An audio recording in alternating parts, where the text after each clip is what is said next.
Citizens and residents, welcome to Leadership Matters. Leadership for you and, of course, your Team Unity leadership working for you.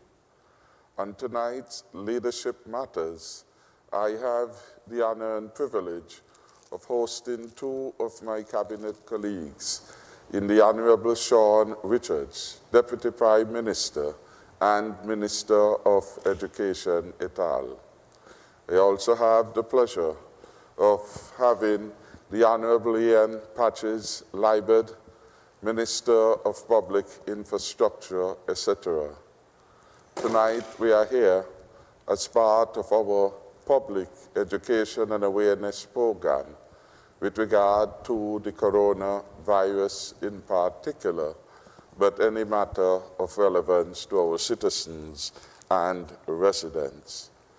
So far, we have been very fortunate that as the world is being destabilized as a consequence of the COVID-19, many of us here in St. Kitts and Nevis are still alive to tell the story of our struggle and eventual triumph over this dangerous pandemic. We want to thank God that to date no lives have been lost in St. Kitts and Nevis, and our hospital and health services in general are adequate to our needs. We take note too that the COVID-19 has infected near 3 million persons and, of course, have killed just about 200,000 persons. For this, we see how fortunate we are in St. Kitts and Nevis, and we give God thanks. Clearly, our early proactive actions by restricting travelers' entry, enforcing a mandatory quarantine, and closing our borders has helped us save lives. And we now have an opportunity to reorganize our lives, notwithstanding the challenges and inconveniences which we face, pick up the pieces and to start life again. I am optimistic that together, St. Kitts and Nevis would emerge as a stronger, better, and safer place in the future. Clearly, our Team Unity government has demonstrated that we have a long-term plan to keep St. Kitts stronger, safer, and healthier after COVID-19. We must stick together, of course, to see the plan through to the brighter promise of a St. Kitts and Nevis. I know at this particular moment in time, all eyes are looking at St. Kitts and Nevis, the smallest country in the hemisphere, for leadership and for best practices. Let me, from the very onset, say how much gratitude and admiration we have for the excellent work that is being done by our frontline officers. Our health practitioners have been exemplary leaders, and in particular I commend our Chief Medical Officer, Dr. Hazel Laws, and Dr. Cameron Wilkerson, our Medical Chief of Staff, and all the others who have formed the medical brigade that is fighting day by day with all they got to ensure that our people remain safe. I want to thank the leadership of the NEOC, and in particular Chairman Abdia Samuel, for the excellent way in which we have been able to bring all of society, all willing hands, all able minds, all who love St. Kitts and Nevis together to make a contribution to advance our success in this battle of a lifetime. I must also thank all the other frontline workers, our security forces, police, defense force, customs, immigration, and all the entities, the business sector, the churches, and all those who have been supportive of this effort.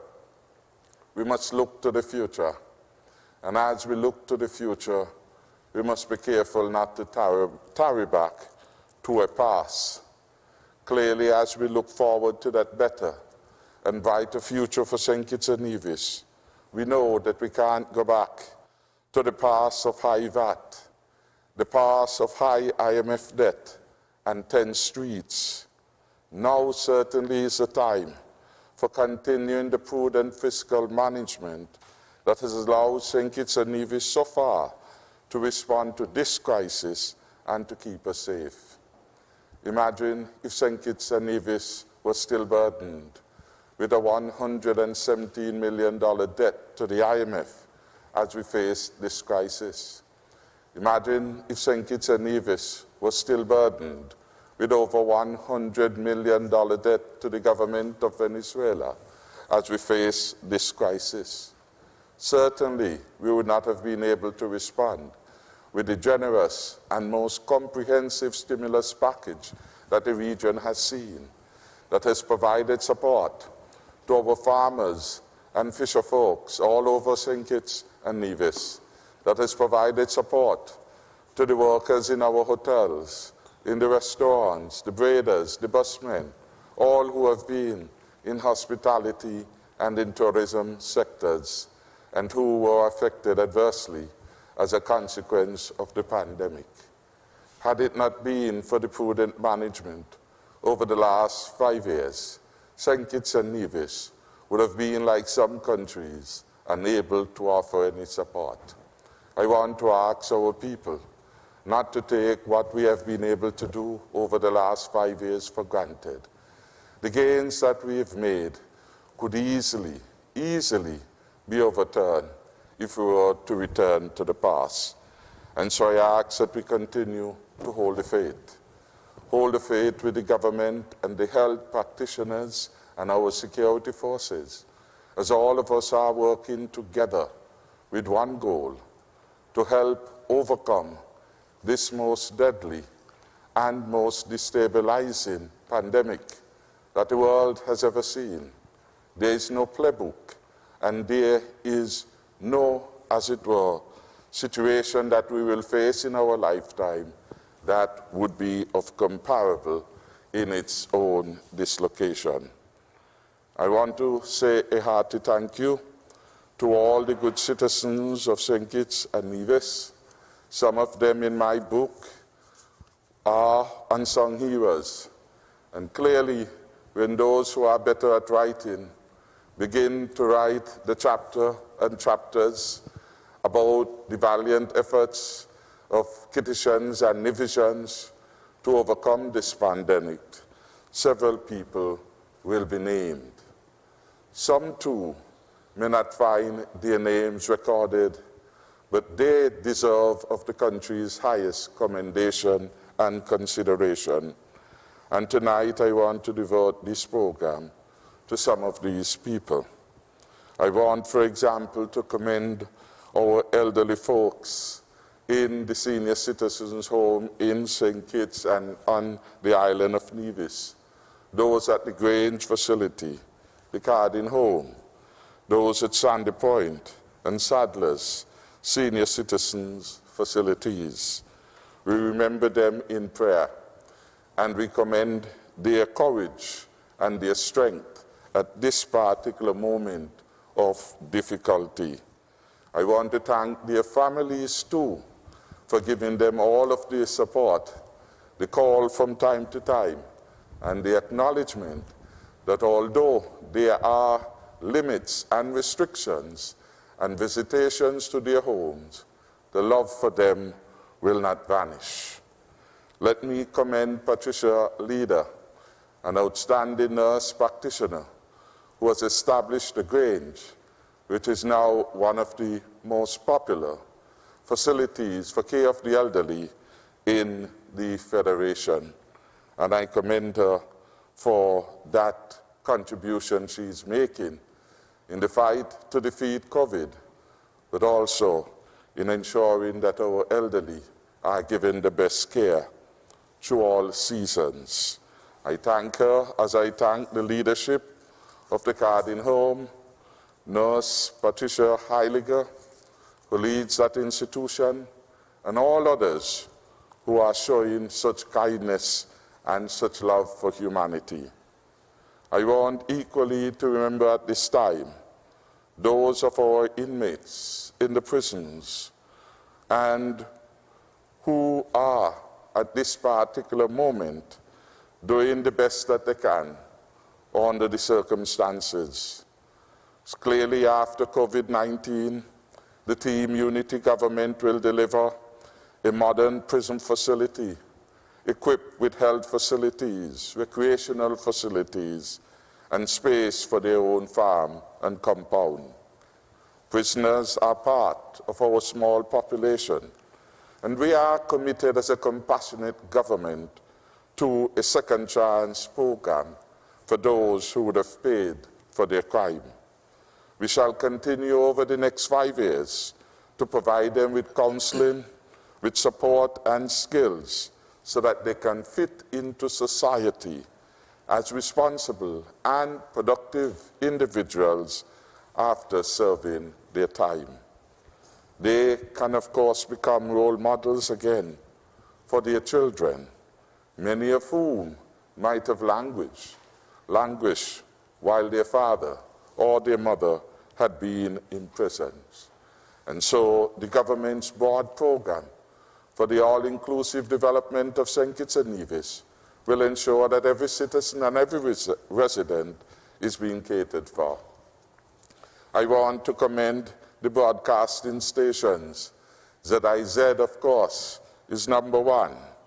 Win FM, Sugar City Rock, Freedom, Vaughan, and all the other broadcasting stations and print media in St. Kitts and Nevis, like the St. Kitts and Nevis Observer, have been doing an excellent job in bringing the facts to the people and helping to dispel the fake news that is so often put out by those who have motives not in keeping with the best development of our country. I want to commend entertainers like EK and Sister Sensia and others for using entertainment to bring awareness of this pandemic to the people and encourage them to be disciplined and sober and proactive in their own security and for their own health. I have already commended our front line, but they deserve a second round of commendation for their stellar efforts. Our police officers have been going well beyond the call of duty, as have been the officers at the Immigration Department, the Customs, and of course, all the health workers, more particularly our nurses and doctors. We cannot, of course, forget our churches. I thank the church leadership for their patience, for their faith, and for their reasoning. For faith without reason can be problematic. I want to thank them for their wisdom in helping to give good counseling and advice to their membership, helping them to keep safe during this difficult period. The Chamber of Industry and Commerce, the small business associations, the growing band of entrepreneurs who are finding new prudent lines, seizing opportunities. I name Faustina Wilson of Molyneux, Lynette Bonaparte, and others who are engaged in mask making. But equally, I want to commend some other young persons who are involved in a new form of entertainment, virtual entertainment, and I thank them for this kind of creativity and ingenuity. Of course, I must give a special thank you to my beloved constituents from Bellevue to Atlas for their support at this particular moment in time, and all the well-wishers of the Team Unity movement and my own family. A special mention must, of course, be made for the prayer warriors, both in St. Kitts, in St. Martin, in the U.S. Virgin Islands, in the US of A, in the UK, all over the world, who are interceding for our people and our country. And I encourage them to pray with the faith of Job and, of course, with the courage of Daniel. The operators of the public transport, we will hear perhaps more about this when the Minister of Public Transportation make his remarks. But I want to hail all the bus operators, including Granny and others, for their positive engagement with the Transportation Board, and of course with the Minister of Tourism, and to thank all the presidents of the Taxi Association for their contribution, for their ideas, which we will certainly work on.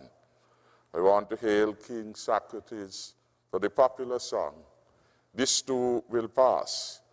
And when the dust is settled, we want to ensure that St. Kitts and Nevis would emerge stronger, safer, and better. Everything that my government is doing and has been doing is for the benefit of the people of St. Kitts and Nevis, to keep you safe, to ensure that your families are protected, and to ensure that when again the world is ready to be engaged, St. Kitts and Nevis and Dewan will be ready to do business in the new environment, the new world, if you will, which would be created after COVID-19. With those words, by way of introduction, I will later mention some specific other groups in the diaspora, in particular NEVDC and several other organizations which have been advised by Ambassador Thelma Philip Brown, have been very generous in their support to our students in the US of A. I want to commend them, to commend their leaders for the assistance. Here in St. Kitts we are building and the all of society approach, and it is good news to know that outside of St. Kitts and Nevis, all our various groups, the Sandy Point Association, NEVDC and others, they too are pulling together to assist our citizens in need. With those few words, I want now to invite our Minister of Public Infrastructure, the Honorable Ian Patridge-Liburd, to bring his opening remarks, and then we will hear from our Deputy Prime Minister. After that, we will open the lines for questions. We ask our callers to limit themselves so that others can have an opportunity. In any event, we ask the callers to be disciplined, no more than 2 calls, and then you could wait for a second turn, allowing others who are on the lines an opportunity to get their calls through.